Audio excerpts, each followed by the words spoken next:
Hello students. आज हम लोग फोटो फॉस्फोराइलेशन पढ़ेंगे। ठीक है। फोटो फॉस्फोराइलेशन क्या होता है? फोटो मीन्स प्रकाश, हिंदी में उसको प्रकाश, और फॉस्फेटीकरण। ठीक है। तो ये कहलाता है फोटो फॉस्फोराइलेशन। तो pigments of photo system 1 and photo system 2 absorb different wavelengths of light. हम लोग ये पिछले लेक्चर में पढ़ चुके हैं। This light energy is used to produce ATP. ATP का फुल फॉर्म क्या है? एटीपी का फुल फॉर्म है adenosine triphosphate through a process called photophosphorylation. ठीक है। ये जो पिगमेंट्स प्रेजेंट होते हैं फोटो सिस्टम 1 में और फोटो सिस्टम 2 में, वो डिफरेंट वेवलेंथ्स ऑफ लाइट को एब्जॉर्ब करते हैं, और वो लाइट एनर्जी यूज होता है किस चीज में? एटीपी को प्रोड्यूस करने में। जिस प्रोसेस के थ्रू ये लाइट एनर्जी यूज होता है उसको फोटो फॉस्फोराइलेशन कहते हैं। ठीक है। ATP formation in photosystem 1 is also known as cyclic photophosphorylation, while that is in photosystem 2। ठीक है। जैसे ATP का फॉर्मेशन फोटोसिस्टम 1 में होता है, उसको साइक्लिक फोटोफॉस्फोराइलेशन कहते हैं, और फोटोसिस्टम 2 में जो एनर्जी प्रोड्यूस होते हैं जिस प्रोसेस से, उसको कहा जाता है नॉन साइक्लिक फोटोफॉस्फोराइलेशन। ठीक है। तो एक चीज यहाँ पर ध्यान देने के लिए है कि फॉर्मेशन ऑफ एटीपी, एटीपी है क्या? ये एनर्जी है। ठीक है। तो इसका जो फॉर्मेशन होता है ये दोनों फोटो सिस्टम में होता है, photo system 1 and photo system 2। ठीक है। और द प्रोडक्शन ऑफ NADPH, ये भी क्या है? एनर्जी है। जो इसका फुल फॉर्म बता चुके हैं आप लोगों को पिछले लेक्चर में, इसमें भी रिपीट कर देते हैं। Nicotinamide adenine dinucleotide phosphate. ठीक है। तो इसका जो फॉर्मेशन होता है वो सिर्फ फोटो सिस्टम 2 में होता है। तो the production of NADPH however is characteristic of photo system 2 alone। ये ध्यान देना है कि एटीपी का फॉर्मेशन जो होता है वो दोनों फोटो सिस्टम में होता है, लेकिन NADPH सिर्फ फोटो सिस्टम 2 में होता है। ठीक है। इसका production. In this process, electrons from water reduce NADP to NADPH. The electron transport from water to NADP involves both photosystem, photosystem 1 and photosystem 2। ठीक है। कल आप पिछले लेक्चर में पढ़ चुके हैं।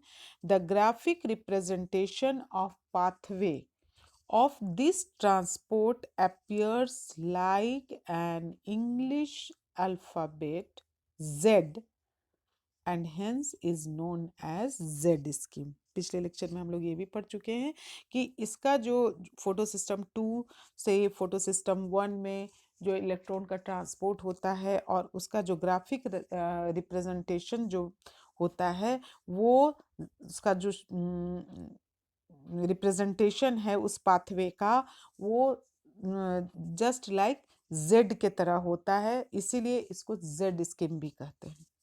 ठीक है। आइए अब डिटेल में पढ़ें। Photo phosphorylation, the process of formation of high energy chemicals ATP and NADPH in the presence of light, also defined as photophosphorylation, is the synthesis of ATP from ADP and inorganic phosphate in the presence of light। ठीक है। ADP क्या है? Adenosine diphosphate.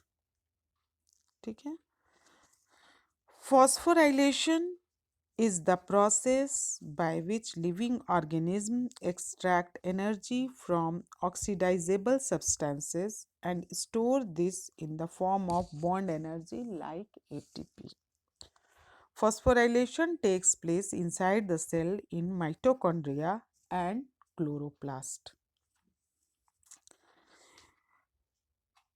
ये photophosphorylation जो है वो कहाँ होता है? सेल में, माइटोकॉन्ड्रिया में होता है और क्लोरोप्लास्ट में होता है।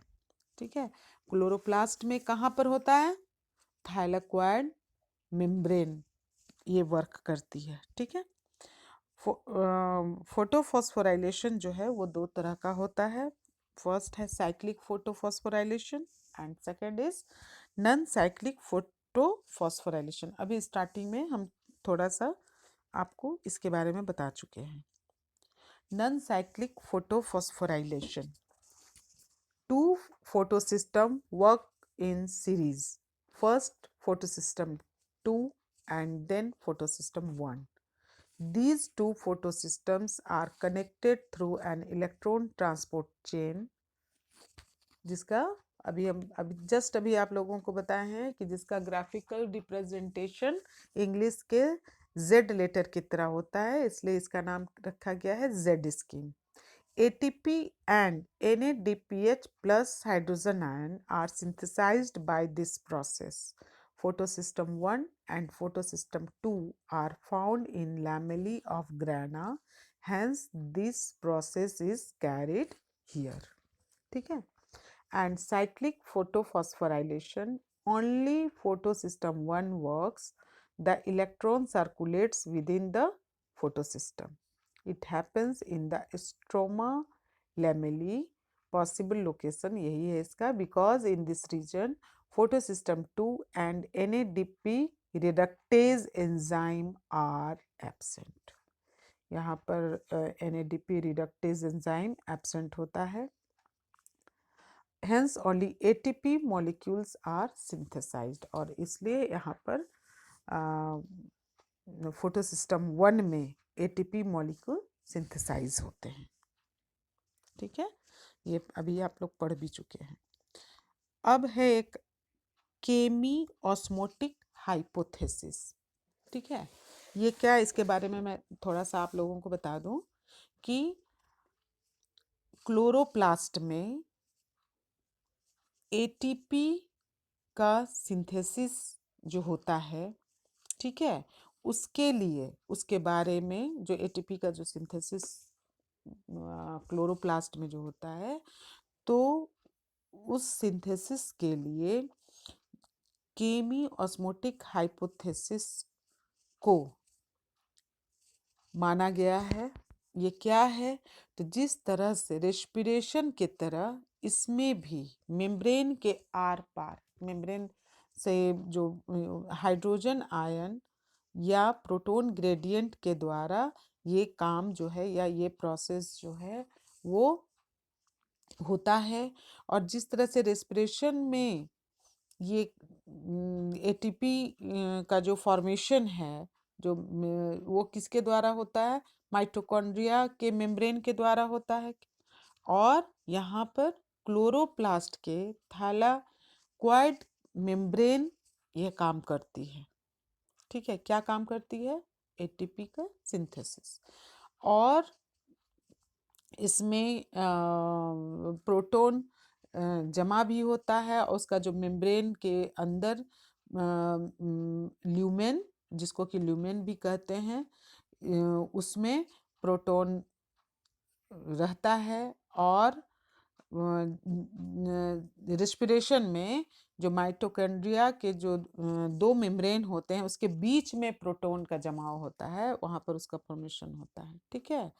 तो अभी इसी के बारे में हम लोग पढ़ेंगे कि केमी ऑस्मोटिक हाइपोथेसिस क्या है, और इसके बारे में हम लोग डिटेल में इसमें पढ़ेंगे। तो the chemiosmotic hypothesis has been put forward to explain, ये किस चीज़ को एक्सप्लेन करता है? Mechanism of ATP synthesis. ATP क्या है? एक फॉर्म ऑफ एनर्जी है, उसका सिंथेसिस किस तरह से होता है? Which is link to development of a proton gradient across membranes of the thylakoid. Thylakoid कहाँ प्रेजेंट होता है? Chloroplast. Here the proton accumulations takes place towards the inside of the membrane, that is in the lumen. The protons that are produced by the splitting of water are accumulated inside of membrane of thylakoids, that is in lumen. As the electron moves through the photosystem, protons are transported across the membrane. Protons जो हैं वो membrane के through transport होते हैं।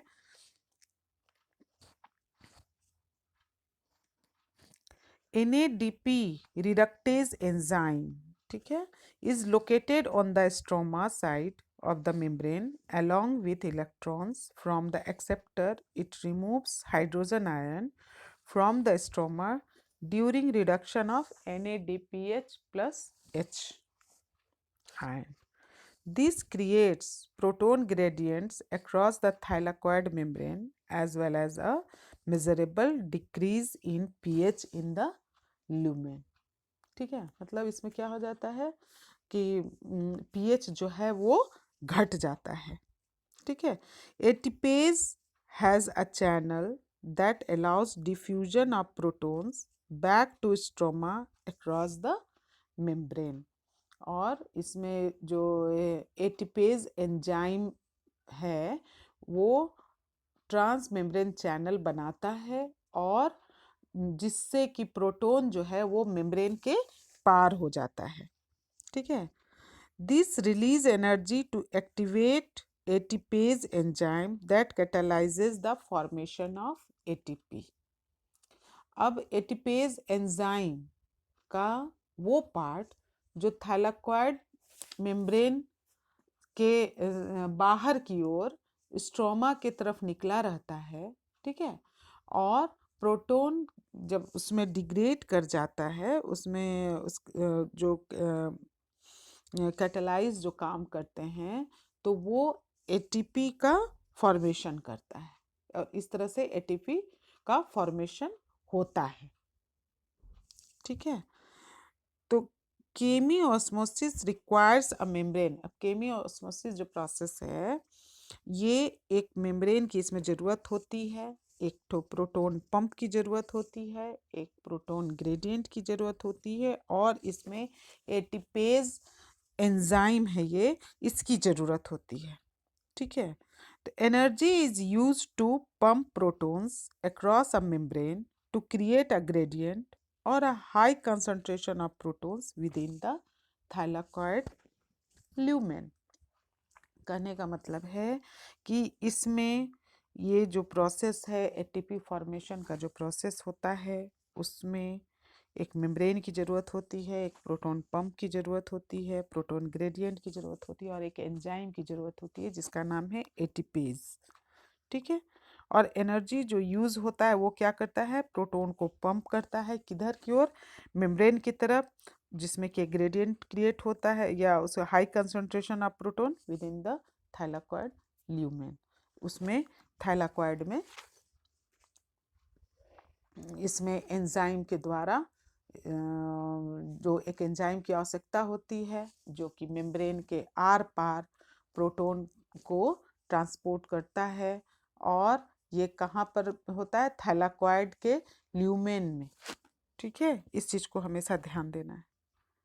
यहाँ पर graphical representation यहाँ पर दिया हुआ है। ठीक है, कि एटीपी सिंथेसिस थ्रू केमियोस्मोसिस कि एडीपी से एटीपी बना, एडीपी एडिनोसिन डाइफॉस्फेट। ठीक है, यहाँ पर एटीपी का सिंथेसिस हुआ और वो एटीपी बना। यहाँ थैलाकॉइड मेम्ब्रेन है, फोटोसिस्टम 2, ठीक है, फोटोसिस्टम 1 है, NADP से NADPH हुआ हाइड्रोजन, यहाँ पर ल्यूमेन है। ये सब आपको जो हम अभी आप लोगों को डिस्क्रिप्टिव रूप में बताए हैं वो यहाँ पर डायग्रामेटिक रिप्रेजेंटेशन इसका है। ठीक है, नेक्स्ट चैप्टर में फिर हम लोग इसके आगे और जो कैल्विन साइकिल है और फोटोसिंथेसिस का C4 साइकिल है ना, C3 साइकिल है, ये सब के बारे में पढ़ेंगे, और फैक्टर्स अफेक्टिंग फोटोसिंथेसिस। ये पढ़ करके हम लोगों का ये चैप्टर कंप्लीट हो जाएगा। उसके बाद हम लोग रेस्पिरेशन पढ़ेंगे। Thank you.